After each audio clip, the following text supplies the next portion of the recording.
काली रात में आपका स्वागत है।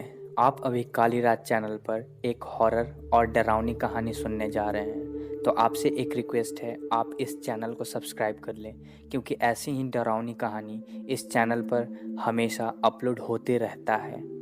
तो चलिए कहानी की तरफ बढ़ते हैं।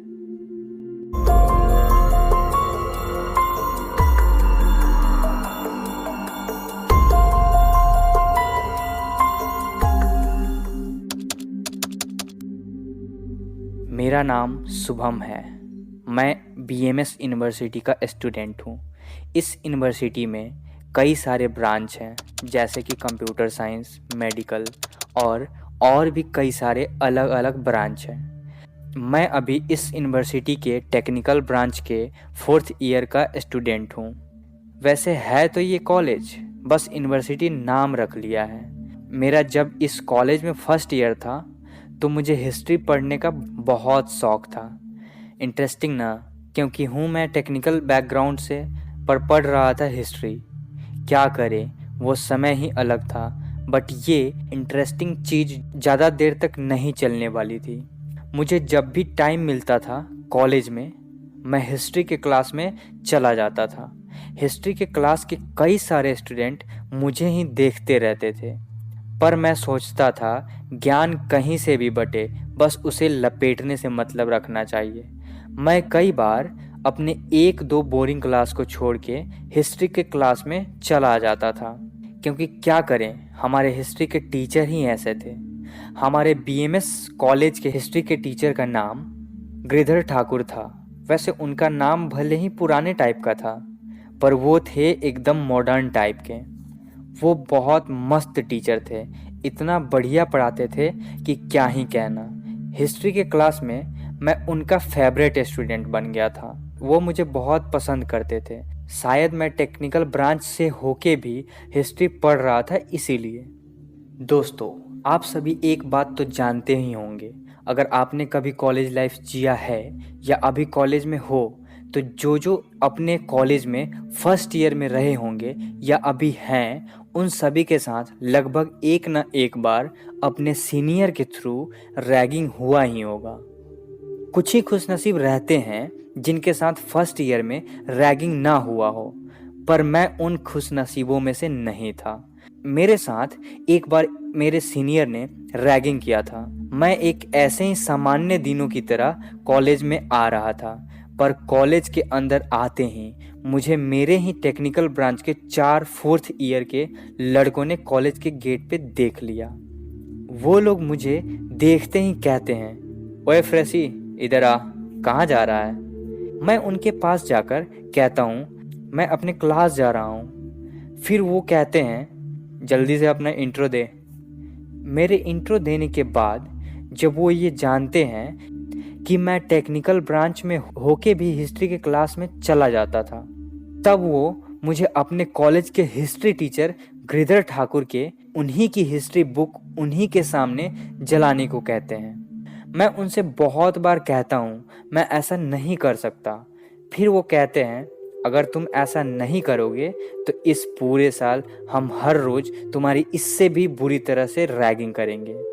फिर मैं सोचता हूँ पूरे साल रैगिंग से बढ़िया यही कर लेता हूँ। मैं ना चाहते हुए भी गिरधर सर जब क्लास में पढ़ा रहे थे, तब उनके क्लास में उन्हीं का बुक जलाने के लिए चला जाता हूँ। और कंफर्मेशन के लिए कि मैं ये काम कर रहा हूँ या नहीं, मेरे साथ उन्हीं चारों में से एक लड़का मेरे पीछे आ रहा था। मैं बहुत डरा हुआ था।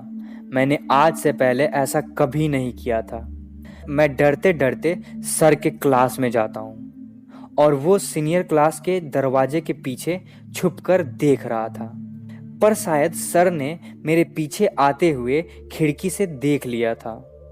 मेरा डरा हुआ चेहरा देखकर गिरधर सर सब समझ जाते हैं और सीनियर को अंदर बुलाकर उससे सब जानने के बाद उसे क्लास से डांट कर भगा देते हैं। और उस दिन सर की ही वजह से सर ही का बुक जलने से बच जाता है। और उस दिन के बाद से उन लोगों ने मेरे साथ रैगिंग नहीं किया। उन दिनों हमारे कॉलेज में एक रिस्ट्रिक्टेड एरिया था, जहाँ पर किसी को भी जाना मना था। पर सुनने में ये आता था कि हमारे ही टेक्निकल ब्रांच के कुछ सीनियर्स वहाँ कई बार आते जाते देखे गए हैं। और जब ये बात हमारे कॉलेज के प्रिंसिपल को पता चली तो उन्होंने सीनियर को देखकर कुछ नहीं किया। वैसे मैंने भी उन चारों सीनियर्स को वहाँ जाते देखा था जिन्होंने मेरी रैगिंग की थी। मुझे अपने दोस्तों से रेस्ट्रिक्टेड एरिया के बारे में पता चला था कि वो एक खंडहर रूम है जहाँ पर टूटी फूटी सामान रखी जाती है। पता नहीं वो सीनियर्स वहाँ जाकर क्या करते थे। ऐसे ही मेरे कुछ महीने मेरे टेक्निकल के पढ़ाई के साथ और गिरधर सर के हिस्ट्री के क्लासेस के साथ बीत रही थी। पर एक दिन मेरे कॉलेज आने के बाद मैं अपना एक बोरिंग क्लास को छोड़कर हिस्ट्री के क्लास में चला जाता हूँ तो क्लास में गिरधर सर नहीं थे। क्लास में स्टूडेंट सर का इंतजार कर रहे थे। मैंने भी कुछ देर इंतजार किया पर वो जब नहीं आए तो मैं क्लास से चला गया और अगले दिन जब क्लास में दोबारा गया तो सर फिर नहीं थे। मुझे लगा कि शायद वो कुछ दिन के छुट्टी पर गए होंगे तो मैं कुछ दिन हिस्ट्री के क्लास में नहीं गया और इसके 2-4 दिन बाद मैं हिस्ट्री के क्लास में जाता हूँ तो सर फिर से नहीं थे। मुझे कुछ समझ नहीं आ रहा था, सर गए कहाँ। मैं कॉलेज के कुछ टीचर्स से पूछता हूँ पर वो भी गिरधर सर के बारे में कुछ नहीं जानते थे।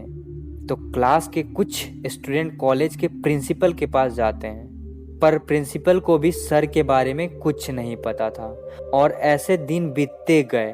गिरधर सर के गायब हुए 1 महीने बीत गए थे। पूरे कॉलेज में किसी को नहीं पता था गिरधर सर कहाँ गए।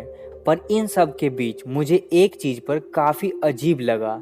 जब से गिरधर सर गायब हुए हैं हमारे कॉलेज के सीनियर्स काफ़ी सुधर गए थे। वो लोग कोई हरकत नहीं कर रहे थे, रैगिंग नहीं कर रहे थे, कुछ भी नहीं कर रहे थे।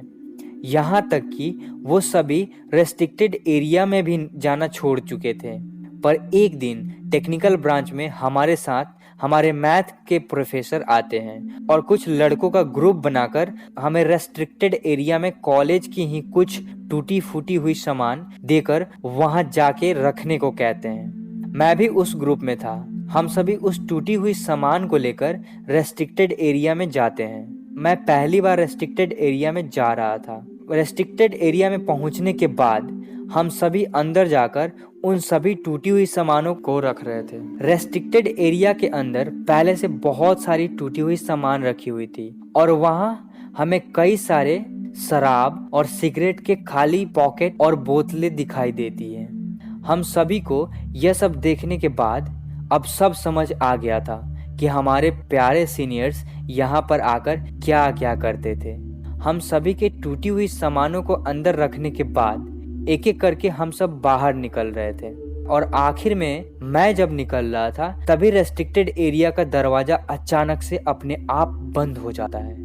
मैं जोर जोर से दरवाजा पीटने लगता हूँ और मुझे बाहर निकालने को कहता हूँ पर मेरी आवाज किसी को सुनाई नहीं देती है और ना उनकी आवाज मेरे कानों तक आ रही थी। मुझे लग रहा था कि ये सब ग्रुप में कुछ दोस्त हैं, उन्हीं का किया धरा है। वो शायद मुझे डराने की कोशिश कर रहे थे।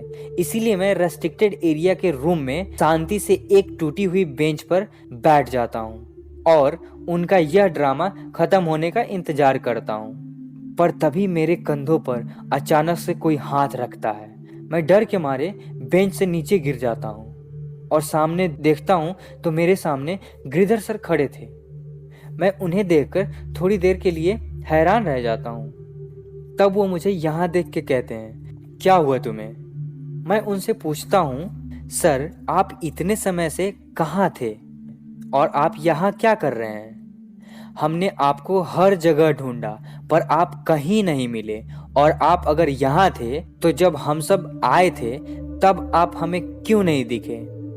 सर अचानक से कहते हैं, चुप हो जाओ, मैं तुम्हें सब बताता हूँ। फिर वो मेरे साथ उसी बेंच पर बैठ जाते हैं और कहते हैं, कॉलेज खत्म होने के बाद मुझे रेस्ट्रिक्टेड एरिया के तरफ कुछ काम था। मैं वहीं जा रहा था, तभी मुझे वही 4 लड़का दिखाई देता है जिन्होंने तुम्हारी रैगिंग की थी। वो लोग किसी कार्टून के डब्बे को लेके दौड़ते हुए रेस्ट्रिक्टेड एरिया के तरफ जा रहे थे। मैं यह देखकर उनके पीछे पीछे जाता हूँ। जब वो लोग उस रिस्ट्रिक्टेड एरिया के अंदर रूम में गए और उस कार्टून को खोला तो उसमें बहुत सारे शराब के बोतलें और सिगरेट थे और एक ऐसा चीज था जिसे देखकर मुझसे रहा नहीं गया और मैं उनके पास जाकर उनको डांटने लगता हूँ। वो लोग उस कार्टून के डिब्बे के साथ ड्रग्स भी रखे थे और वो लोग ड्रग्स ले रहे थे। तो मैंने कहा कि इसे मैं प्रिंसिपल के पास ले जाऊंगा तुम चारों के साथ। पर वो लोग बहुत रिक्वेस्ट करने लगे और कहने लगे कि सर ये हमारा लास्ट ईयर है, अगर हम लोग रेस्ट्रिक्ट हो गए तो लाइफ बर्बाद हो जाएगा। और इस बीच हमारे साथ हाथापाई हो गई। फिर उसी में से एक लड़के ने, जिसने ज्यादा ड्रग्स ले रखा था, उसने एक रॉड उठाया और सीधा मेरे सिर पर मार दिया। उसके बाद मैं नीचे गिर गया और बेहोश हो गया। फिर मुझे उसके बाद का कुछ नहीं पता। ये सब सुनने के बाद मैंने सर से पूछा, सर आपकी आवाज इतनी भारी क्यों लग रही है और आपका चेहरा इतना सफेद कैसे पड़ गया है? और हाँ, आपने जब अपना हाथ मेरे कंधे पर रखा था तब आपका हाथ इतना ठंडा क्यों था? मेरे इतना पूछने के बाद पता नहीं सर अचानक से काफी गुस्सा हो जाते हैं और गुस्से में आके मेरा गला पकड़ के हवा में उठा लेते हैं और कहते हैं ज्यादा सवाल जवाब नहीं पूछो, मैं जितना कह रहा हूँ उतना करो। तुम्हें वहाँ टूटी हुई व्हाइट बोर्ड दिख रही है, उसके पीछे जाओ, तुम्हें सब पता चल जाएगा। इतना कहते ही सर अचानक से गायब हो जाते हैं। मैं ये देखकर थोड़ा घबरा जाता हूँ और अचानक से मैं फिर जमीन पर गिर जाता हूँ। उस वक्त काफी डर लग रहा था। मैंने आज से पहले सर को ऐसा करते हुए कभी नहीं देखा था। मैं तुरंत उस टूटी हुई व्हाइट बोर्ड के पीछे जाता हूँ और वहां जाने के बाद मैं जो देखता हूँ वो मैं देखता रह जाता हूँ। वहां मैंने गिरधर सर की लाश देखी जो एक प्लास्टिक से सील की हुई थी। मुझे उस लाश को देखकर चक्कर आने लगता है। मुझे सब समझ आ गया था। अभी जो इंसान मेरे साथ बैठा था वो गिरधर सर नहीं बल्कि गिरधर सर की आत्मा थी। मैं वहां से तुरंत भागता हूँ और गिरते पड़ते रूम के दरवाजे के पास पहुंचता हूँ। फिर मैं दरवाजे को जोर जोर से पीटने लगता हूँ और मुझे बाहर निकालो चिल्लाने लगता हूँ। थोड़ी देर बाद जब मेरे दोस्तों को कुछ गड़बड़ लगा तो वो दरवाजा खोलते हैं और मुझे इस डरी सी हालत में देखते हैं। फिर मैं उन्हें सब कुछ बताता हूँ और तुरंत उस टूटी हुई व्हाइट बोर्ड के पीछे जाने को कहता हूँ और उन्हें भी वहां पर गिरधर सर की लाश दिखाई देती है। पूरे कॉलेज में ये बात फैल जाती है। कॉलेज के प्रिंसिपल आते हैं, फिर पुलिस आती है। पुलिस इस केस की इन्वेस्टिगेशन शुरू करती है, पर उनके काफी दिन इन्वेस्टिगेशन करने के बावजूद उन्हें कोई सबूत नहीं मिलता है कि गिरधर सर के साथ क्या हुआ था। और मैं उन्हें चाह कर भी कुछ नहीं बता सकता था क्योंकि मेरे पास भी कोई सबूत नहीं था। तो कोई सबूत ना मिलने की वजह से पुलिस गिरधर सर के मौत के केस को हमेशा के लिए बंद कर देती है और उसके बाद से वो रेस्ट्रिक्टेड एरिया हमेशा के लिए रेस्ट्रिक्टेड हो जाता है, क्योंकि उस रेस्ट्रिक्टेड एरिया में अब कोई भी जाता है तो उसे किसी के ना होते हुए भी किसी के होने का एहसास होता है। तो अब कोई भी वहां जाने से डरता है।